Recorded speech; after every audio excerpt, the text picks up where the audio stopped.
What's good, YouTube? S2W9 here, back again once again. And today, people, I am your coach of the Tucson Terrakions in the United Championship League, aka the UCL. And today we are here for our Week 9 team preparation video, and we are preparing for PK Sparks.Hotness, coach of the Philadelphia Feraligatrs. They're chomping their way to victory this season, and we are trying to put together the best team that we possibly can. We did build with Sensei Nexus, so if you guys are hyped for some more team prep and some more UCL, and of course if you're a proud member of the Nappy Nation and you're supporting the Tucson Terrakions, make sure you smash the like button down below for us, because you already know your support is greatly appreciated. Now, of course, this week we are doing a just regular team review kind of sort of video, and next week we'll have a actual full-on team building session and whatnot, fully recorded. But last 2 weeks we have not picked up a W. So we are really looking on picking up a W this week. Up against the Dragons, we didn't prep properly for the Mega Blastoise, and we played on tilt last week against the Bristol City Bladeskins. But there's no Johns, no excuses. We lost, and we're going to try and turn that around this week with this squad. But up first, we need to take a gander and see what the Philadelphia Feraligatrs draft is looking like. Up first, their 3 OU picks are Raikou, Togekiss, and Breloom. Their 3 UU picks are Feraligatr, Arcanine, and Milotic. Their 3 RU picks are Bronzong, Trevenant, and Scrafty. And their 3 NU picks are Smeargle, Roselia, and Purugly. So, it's a very interesting draft to say the least. It is the only draft in the league that does not have a Mega Evolution, which, I'm not gonna lie, is very nice for us. I know PK is very confident in his team, even without having a Mega Evolution, but I'm very happy that his team doesn't have a Mega Evolution, because that's one serious hard-hitting threat that we don't have to worry about. But looking at his team, when we sat down to team build, the first thing that we noticed is that one Mon on our squad runs through their entire draft, with the exception of one Pokemon. Does anyone know what it is? I'll give you a moment. You guys should be familiar with the Tucson Terrakions by now. I'll give you a moment. Think about it. Alright. I'm going to show you guys what our squad for this week is. So week 9, we are leading off with Joey Galaxy, our Thundurus. He's been on the bench for the past couple of weeks, and a lot of people have been saying, you should have brought him, he would have won you this, he would have won you that. So Joey Galaxy is returning this week, and he is the first Mon added to the squad. As you can see, they're literally added in order that we team build, because literally, with the exception of Raikou, Joey Galaxy tears a hole throughout this entire team. Togekiss gets bodied. Breloom gets bodied. Now, even though we don't carry anything to body the Breloom, still, PK won't know that until the actual battle. You know, it's a flying type. You know, he'd have to run Rock Tomb, or he'd have to assume we're running HP Flying, which he would never leave a Breloom unless it's sashed in against a Thundurus like that. Even then, still, Focus Blast and Thunderbolt are still going to do a decent amount of damage, even if Thunderbolt is resisted. Breloom's not bulky enough to really tank hits like that. So still, Thundurus bodies the Togekiss. With damage, it can handle the Breloom, the Feraligatr, Thunderbolt Okos. It doesn't, he'd have to run like Assault Vest and Max HP, Max Special Defense to take a Thunderbolt from Thundurus. Arcanine, Thunderbolt is touching it. Milotic, Thunderbolt is touching it. Bronzong, Dark Pulse, Focus Blast, Thunderbolt is still touching it. Trevenant, Dark Pulse bodies it. When it comes to Scrafty, Thunderbolt still, even with Scrafty's base 115 Special Defense, Thunderbolt still does like 70%, and Focus Blast is tearing through that little lizard. Smeargle gets bodied by Thunderbolt and Focus Blast. Roselia is in the same position as, what's his face? Breloom, where, you know, even without something that's super effective, it still does a decent amount of damage because it's just a Roselia. Same thing with the Purugly. So easily, Joey Galaxy, he is here to like actually just reach out and touch the Philadelphia Feraligatrs, because again, barring the Raikou, which we'd have to Focus Blast or Dark Pulse, we can easily just handle anyone on his team. It gives us so much pressure, because if one thing you may have not noticed is the Philadelphia Feraligatrs don't have a ground type on their team, so that means that we're free to send him in at any time and click Volt Switch. Volt Switch, Volt Switch, Volt Switch, Volt Switch, Volt Switch. So as you saw, the moves are Thunderbolt, Volt Switch, Dark Pulse, and Focus Blast. But even then, to that extent, I said we can't touch Raikou. Raikou can't touch us. He'd have to run HP Ice, which, in preparation, knowing that we have Gastrodon on our squad, we've had this issue so many times with other teams over the past few weeks, like Jotan from the Grand Canyon Greninjas. You know, mons like that. You know, do you run HP Ice to cover a threat like Dragonite or Thundurus, or do you run HP Grass so that you can touch Gastrodon? Now, He doesn't know that we're not bringing Gastrodon. He won't know that to the actual battle, but still, do you run HP Ice so that you can touch the Thundurus and the Dragonite? Or do you run HP Grass so that you're not walled out by the Gastrodon? We'll have to find that out mid-battle, but still, the idea is that the Raikou can't touch us just like we can't touch it. But we're running Thunderbolt, Volt Switch, Dark Pulse, and Focus Blast. Dark Pulse and Focus Blast obviously give us the most options, whereas Thunderbolt and Volt Switch give us Stab and Initiative as well, because like we said, there is no ground type. Timid, 252 Special Attack, 252 Speed, 4 in Special Defense. Up next, we have our team captain chilling here. Why does she not have a nickname? We have Titania chilling on the squad. Change your name, thank you. We have Titania, our Mega Gardevoir, chilling here, maxing, relaxing, all cool, shooting some b-ball outside of the school. We are rocking 32 in HP, so we have nice and odd HP stat. 252 special attack, 4 in special defense because it was left over. It was supposed to go in the HP, but that gave us an even HP stat, so we took it off. And 220 in speed. What we did speed creep was a max speed Arcanine, because I'm pretty sure Arcanine's base speed is 95. Mega Gardevoir's base speed is 100. So I think max speed Arcanine is base 162. I mean, we can literally look it up right now. We can literally add Arcanine just to double check so I know what the hell I'm talking about. Just to double check. So if we did max speed Arcanine 252, let's say Jolly Nature, that puts him at 161. That puts him at 161, so unless he is Scarfed or uses E-Speed, he cannot outspeed our Mega Gardevoir. And we're pretty confident, we're pretty sure that Arcanine is going to be joining the squad this week, because like Assault Vest Arcanine could be an option. You know, this was the issue that we had against the Derm Druddigons with Victini. You know, it just, because it resists Hyper Voice, you know, there's not many things in this league that are safe to switch on a Pixelate Hyper Voice from a Mega Gardevoir. So, in turn, fire types, I guarantee, will always be brought against us, unless your name is David. I think I had an Entei, didn't bring it against us. But Arcanine, I definitely think is going to be brought because it's so diverse. You can run a bulky Arcanine, you can run an offensive Arcanine, and I think possibly Assault Vest Arcanine might be something we see this week. But still, we're at 220 speed because all we needed to outspeed was the Arcanine, and barring any Choice Scarf users, we outspeed everything else on the squad that's beneath that, because, you know, we're not going to outspeed the Perugly, which I think is base 115, the Raikou, which I think is base like 113 or something like that. So we're not going to outspeed those two, but everything else on the squad we do successfully outspeed without a doubt. So we're good there. We're good there. We're rocking Hyper Voice, Psyshock, Thunderbolt, and Calm Mind. Thunderbolt is there to help with bulky water types such as maybe an Assault Vest Feraligatr. For whatever reason, you might run that.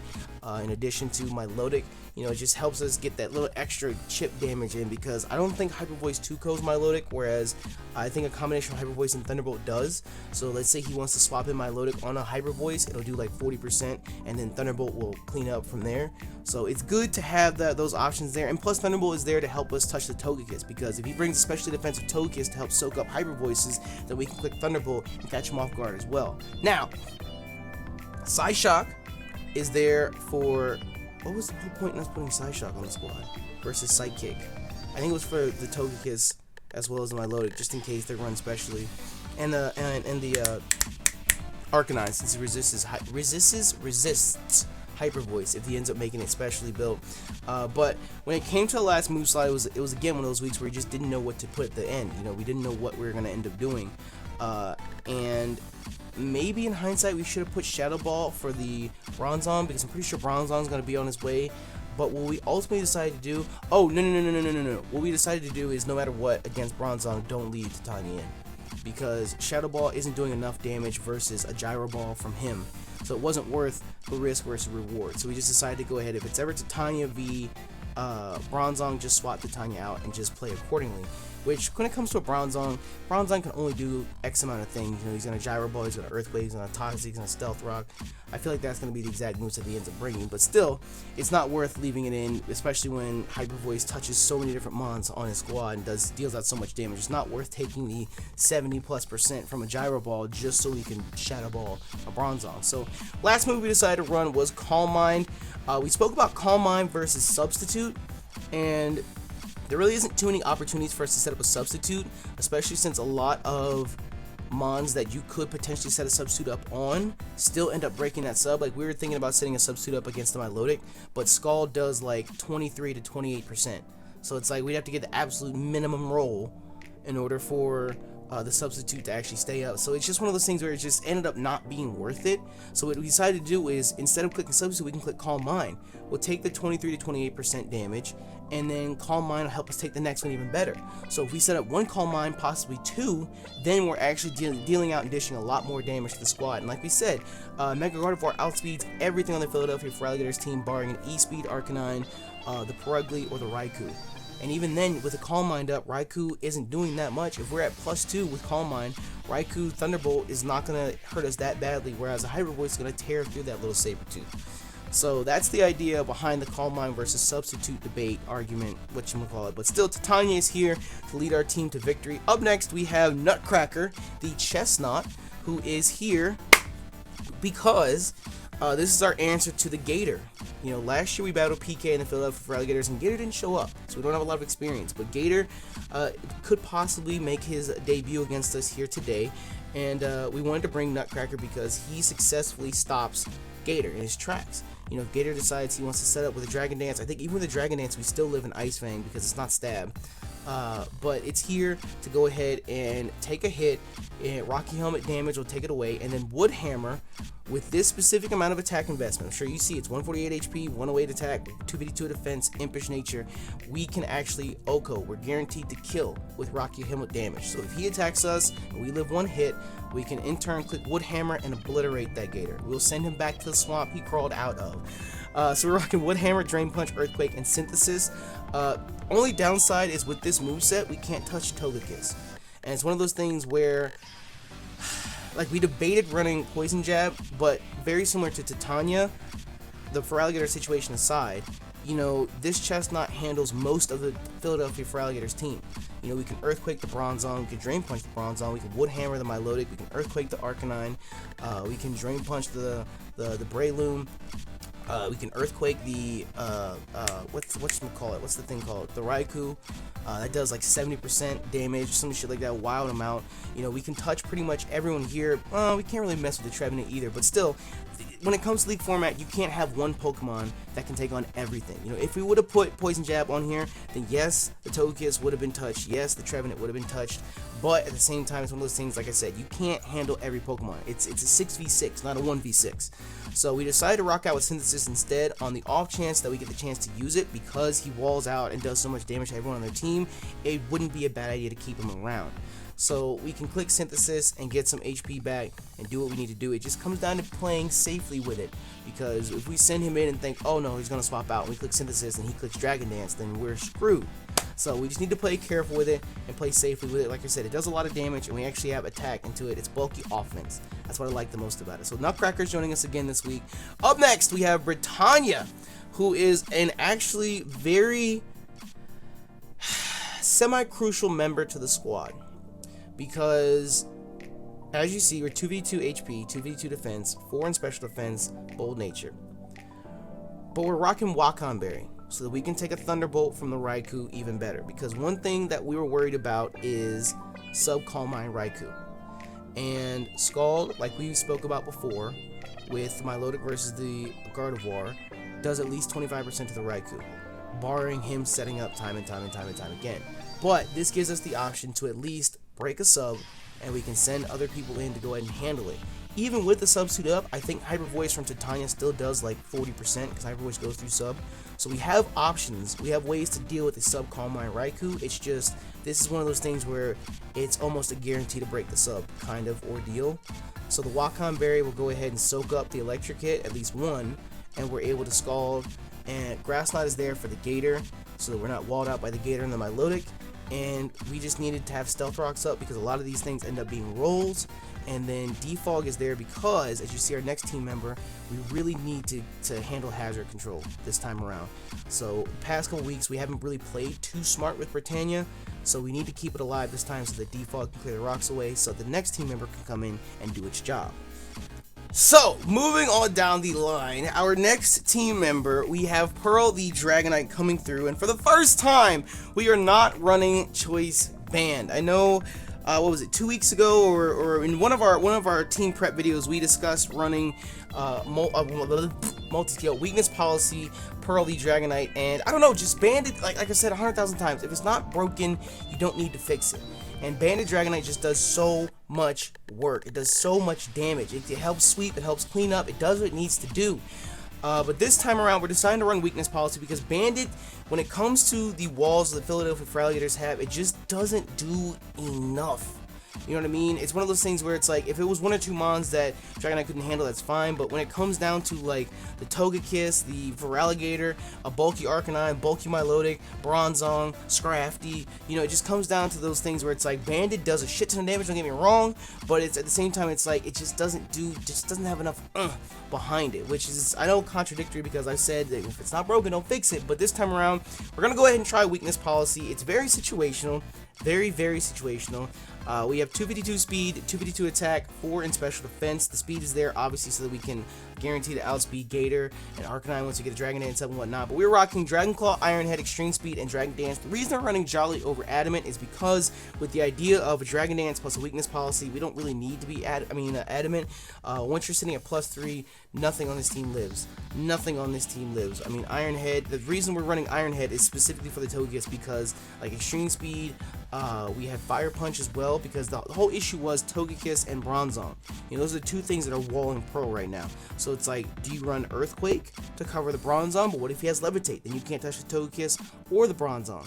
So then it's like, do you run E-Speed so that you can touch other mons that may have E-Speed so you can outspeed and do a shit ton of damage? You know, so Iron Head ended up becoming a necessity because if we had Fire Punch, we could touch both the Togekiss and the Bronzong, but what if the Bronzong has Heat Proof? And at the same time, the Fire Punch wasn't doing enough damage to the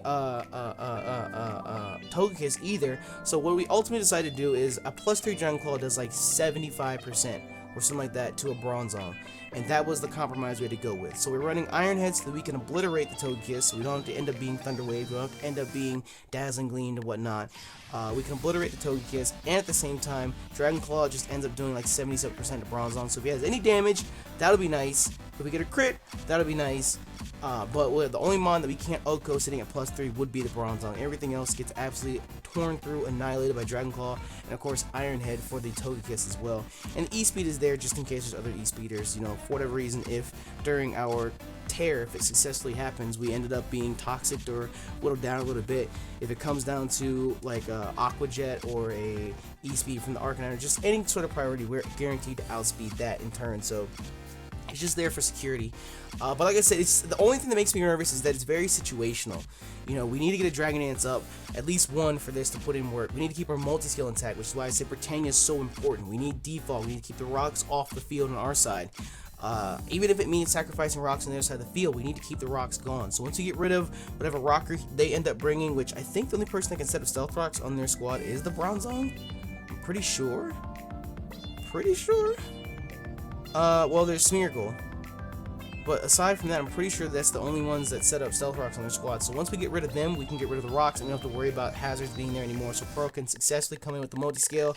The idea behind this is that we would Dragon Dance up on a super effective hit, so that in one turn we get the Dragon Dance, boost +1 to attack, +1 speed, and then the additional +2 from the weakness policy. So we're sitting at +1 speed, so we outspeed everything, and then the weakness policy puts us at +3 where we start to OHKO. So literally, it's like a suicidal Dragonite. This is Diva from Overwatch. We're literally about to go in, click Q, and just hope we kill as many things as we can with it. So that's the idea.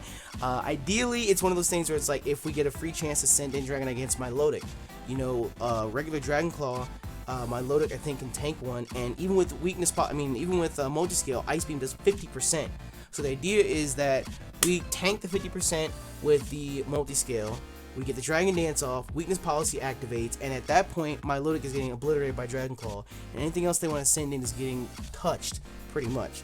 So that's like a situational idea, or an Ice Fang, or an Ice Punch from the Feraligatr, just things like that. We're going to try and work around and see what we can end up doing. But this only works if the multi-scale is intact, or if we end up getting one Dragon Dance up. If we don't do that, then we're sitting kind of rough. Because with one Dragon Dance, that's the equivalent of a Choice Band, except we can change our moves around. So even if, for whatever reason, he decides to click Skull with Milotic and he ends up burning us, or he tries to burn us, I should say, we still get a free Dragon Dance up, and we're sitting at a Choice Band Dragonite then. So it's just in the air. It's just up and down in the air. It comes down to how he ends up playing which is why I'm so nervous to run weakness policy, because it's so situational, whereas choice band works 100% of the time. I know I'm going to do this much damage, I know I'm going to do this, I know I'm going to do that, whereas with this, it's just like, if it doesn't work, then we're screwed. So either way, our last and final team member, returning for his second time this season. He put in work the first time against the Long Island Raging Rockies, but he's back this time.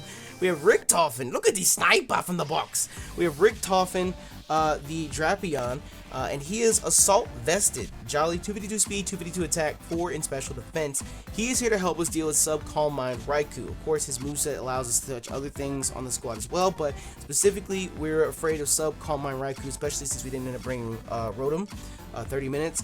We decided to bring this because with Assault Vest, we can, I think at +2, I think +2 with rocks will die.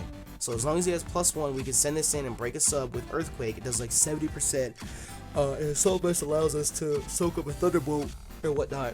But we decided to run Cross Poison over Poison Jab. Poison Jab has a 30% chance to poison. Cross Poison has a 10% chance, but has a high chance to crit. And we actually looked this up, and the way that crits are laid out in Gen 6, they're laid out in stages. Like you're at +0, +1, +2, +3, +4. Not in the sense of like setting up or increasing your stats. It's just like in the crit system, there are like tiers to it. And Cross Poison puts you at +1. Any high critical chance, any high chance to crit puts you at +1, which is 12.5%. So every 1 out of 8 cross poisons is guaranteed to crit. So we're increasing our chances of doing that. And if we do get a crit, Sniper then activates, because Sniper doesn't increase your chance to crit, it just increases the damage of a crit. So you get the initial you get the initial crit damage and then the Sniper damage, which pretty much puts whatever move you go for at +2. So it's a lot of math, I know, I understand, but it gives us a 12.5% chance to crit, and there's a 10% chance to poison, all in exchange for 10 points of damage. I think Poison Jab is base 80, Cross Poison is base 70. So we decided to go Cross Poison. Night Slash, again, high chance to crit. Knockoff is there because obviously it's one of the best moves in the game, and Earthquake is there to help us deal with the Raikou and whatnot. So that is the squad that we are bringing to this battle. Hopefully it all goes well and we can pick up a win and shake this losing streak that we've been on the past 2 weeks. But still, either way, let us know what you guys think about our squad this week, this time around. Let us know if there's any changes or anything else that you would make to the squad. And we are going to be taking on the Philadelphia Feraligatrs tomorrow morning at 10 a.m. Eastern Standard Time. Hopefully, if all goes well, when we get our upload times that we want. But still, tomorrow morning, 10 a.m. Eastern Standard Time. Let us know what you guys think of the squad. If you guys are hyped for Week 9, we are halfway through the season. We're over halfway through the season. And we still have the chance. We have the chance to go to playoffs. It's not out of our reach just yet. We still have a chance. We just have to play smart and win like the rest of our matches. But if you guys are hyped for UCL, if you're proud of the Nappy Nation and a proud supporter of the Tucson Terrakions, make sure you smash the like button down below for us, because you already know your support is greatly appreciated. But with that, I'm going to get about. Thank y'all once again for your support and thank you for watching the video. We out this bitch. Bye!